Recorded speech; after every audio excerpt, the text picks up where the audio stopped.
Welcome back mga ropa, kwentuhan muna tayo. Pag-usapan natin ang first game ng Koponan ng Gilas Pilipinas dito sa may FIBA Asia Cup. At ito ay na sa Koponan ng Chinese Taipei.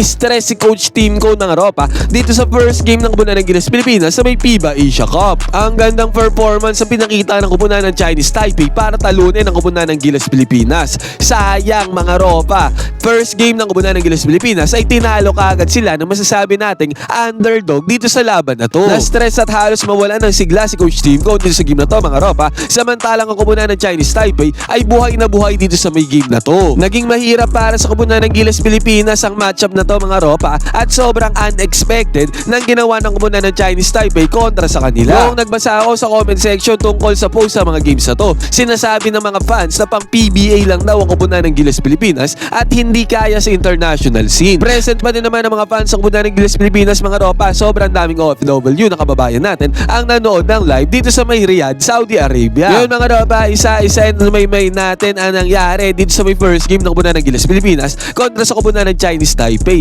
Paano nga ba natalo ang Koponan ng Gilas Pilipinas dito sa first game nila kontra sa Koponan ng underdog na Chinese Taipei? Ito ang game analysis at breakdown. Gilas Pilipinas vs Chinese Taipei, first game FIBA Asia Cup. Simulan na natin to.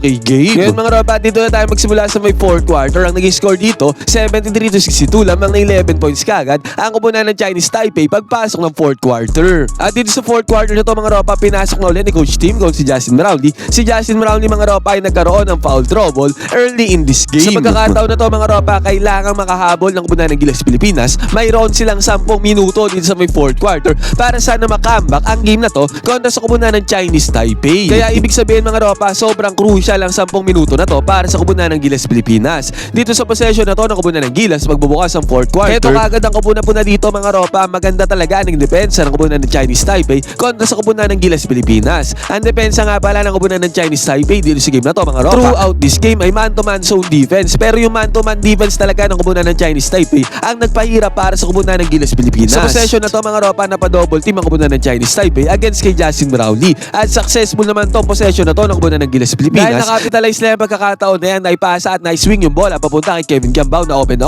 dahil nga sa double team na binigay ng Koponan ng Chinese Taipei. At si Kevin Gambao mga ropa, maagang nagpainit dito sa may fourth quarter, left side or 3-pointer, basket is good. Nagmintes naman ng Koponan ng Chinese Taipei doon sa kabilang banda mga ropa. Akala ko nga nung una makakakambak ang Koponan ng Gilas Pilipinas dito sa may fourth quarter. Sa possession na to, nasundot yung bola kay AJ Edu mga ropa, pero doon sa kabilang banda naman hindi naman na-convert ng Koponan ng Chinese Taipei ang steal na yan mga ropa. Pero si Scotty Thompson mga ropa ay nagkaroon ng turnover dito para sa Koponan ng Gilas Pilipinas. At heto na mga ropa, papakita ko sa inyo yung play na ginamit ng Koponan ng Chinese Taipei, mostly mga ropa kontra sa Koponan ng Gilas Pilipinas. Tong high screen action play na to mga ropa, pagka nag-set ng screen dyan si Gilbeck sa may ibabaw mga ropa, naka-drop defense naman yung sentro ng Koponan ng Gilas Pilipinas. It's either si AJ Edu mga ropa or si Junmar Pardo. Kaya ang nangyayari dito mga ropa, sa drop defense na yan, nagkakaroon ng enough space, enough separation dito si Chen mga ropa. Si Chen lagi ang gumagamit ng high screen action para sa Koponan ng Chinese Taipei. Kaya ang tendency outcome nito mga ropa, open na open ang Koponan ng Chinese Taipei dito sa may mid-range or ano kaya sa may 3-point area mga ropa. Buti nga dito sa possession na to mga ropa, nagbintes ang Koponan ng Chinese Taipei, pero tong play na to mga ropa, ang ginamit ng Koponan ng Chinese Taipei para talunin ang Koponan ng Gilas Pilipinas. Sa kabilang banda naman mga ropa, si Kevin Gambao ay nakascore dito ng 2 points. 5-point swing nga ang ginawa dito ni Kevin Gambao mga ropa pagbubukas ng fourth quarter. At again mga ropa, nag-set na naman ng high screen action play dito ang Koponan ng Chinese Taipei. Ganun ulit ang nangyari mga ropa, drop defense na naman dito si AJ Edu, enough space, enough separation. Yan ang tendency outcome niyan mga ropa, simpleng play mga ropa, pero sobrang effective niyan against sa depensa ng Koponan ng Gilas Pilipinas. Dahil open na open si Chen dito sa may mid-range mga ropa, tinig niya na ang opportunity na yan again mga ropa, pero this time mga ropa, pumasok ang tirada ni Chen sa may mid-range. Kung kanina mga ropa nagbintes, pero this time pumasok yan mga ropa, basket is good para kay Chen. Simple basketball play mga ropa, pero sobrang effective dito sa game na to. Para sa akin mga ropa, sobrang crucial main factor, isang hole or isang butas ang depensa ng Koponan ng Gilas Pilipinas sa may pick and roll play kung bakit sila natalo dito sa game na to. At after nito mga ropa, nag-turnover si Justin Brownlee, na-convert ang Koponan ng Chinese Taipei into points sa turnover na to ni Justin Brownlee. Kaya yung 5 points na ginawa ni Kevin Gambao mga ropa ay nabawi kaagad ng quick 4 points sa Koponan ng Chinese Taipei. Nag-enjoy ka na at nanalo ka pa, piliin ang link na nasa may comment section, gamitin ang promo code na Johans, piliin ang sports option para makakuha ng 12,000 bonus. Bumawi naman ang Koponan ng Gilas Pilipinas dito mga ropa sa pick and roll play ni Kevin Gambao at AJ Edu.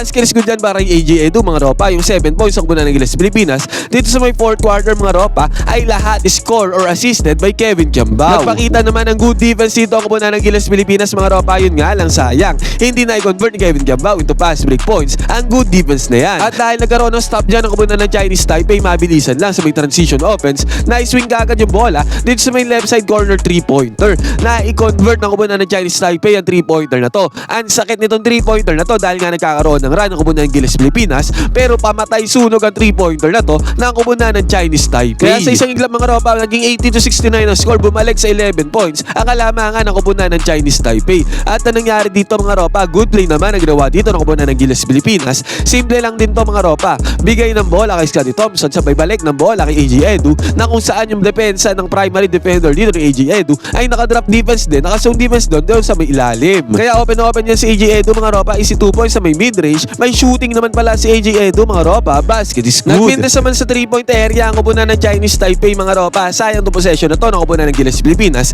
na kung saan mga ropa nabigyan ng bola si Justin Brownlee dito sa may poste. Nag-double team na dyan ang kupunan ng Chinese Taipei. Perfectly executed play na sana to para sa kupunan ng Gilas Pilipinas, pero sayang mga ropa, nagmintes ang tirada ni Kevin Kiambao. Open na siya dyan dahil sa double team na binigay ng kupunan ng Chinese Taipei. Mintes ang 3-pointer dito ni Kevin Kiambao. Sumagot din naman ang mintes na mid-range dito ang kupunan ng Chinese Taipei at dito sa possession na to ng kupunan ng Gilas Pilipinas. Kevin Kiambao mga ropa gumamit ng high screen action. Tignan natin ang pagkakaiba dito mga ropa. Dinenay ng kupunan ng Chinese Taipei sa depensa ang high screen action na to ng kupunan ng Gilas Pilipinas. Pero mas nangibabaw naman dito ang opensa ni Kevin Kiambao. 3-pointer din sa may right wing mga ropa. Basket is good yan para kay Kevin Kiambao. Kaya nangyari dito mga ropa, kahit papaano bumaba ang kalamangan ng Chinese Taipei, 80-74 ang score. Yun nga lang mga ropa, 4 minutes mahigit na lang natitira dito sa may 4th quarter ay na-foul out si Justin Brownlee. At anong nangyari pa dito sa possession na to mga ropa, kinuha ng kupunan ng Chinese Taipei ang switch sa depensa ng kupunan ng Gilas Pilipinas. Chen versus Edu mga ropa dito sa may ibabaw, at dahil mismatch mga ropa, kinapitalize ni Chen ang pagkakataon na to.